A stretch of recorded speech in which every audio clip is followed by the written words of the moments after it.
कोनिया panorama museum में हम मजीद देख रहे हैं कि हज़रत जलाल उद्दीन रूमी रहमतुल्लाह अलैह 8 साल के हैं, शेख फरीदुद्दीन अत्तार रहमतुल्लाह अलैह और ये उनके वालिद, और ये किसी दुर्वेश के कदमों में उनका फैज़ मिल रहा हो। यहाँ अलाउद्दीन सुल्तान अलाउद्दीन बुजुर्गों का इस्तकबाल कर रहे हैं।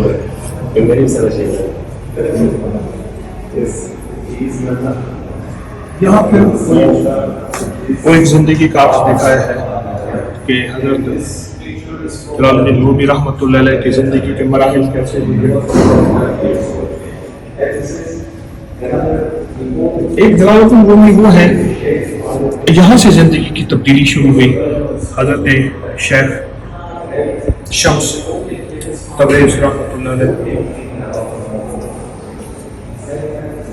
और यहाँ वो तालाब था जिसके अंदर उठा के किताबें डाल दी। तो उन्होंने पूछा ये क्या है, उन्होंने कहा वो चीज़ है तू नहीं जानता।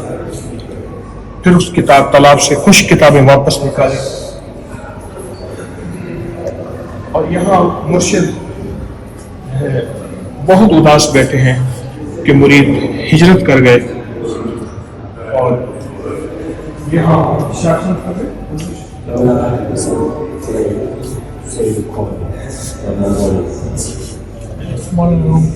Maulana Rumi prays to save Konya from Mongolians.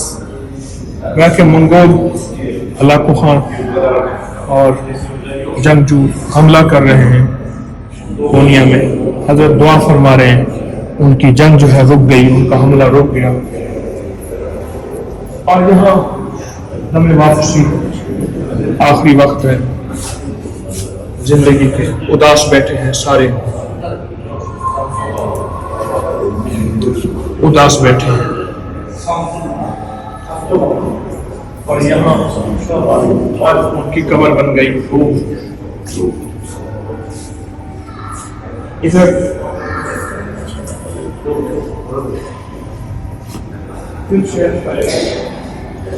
हाथ दिखाया है।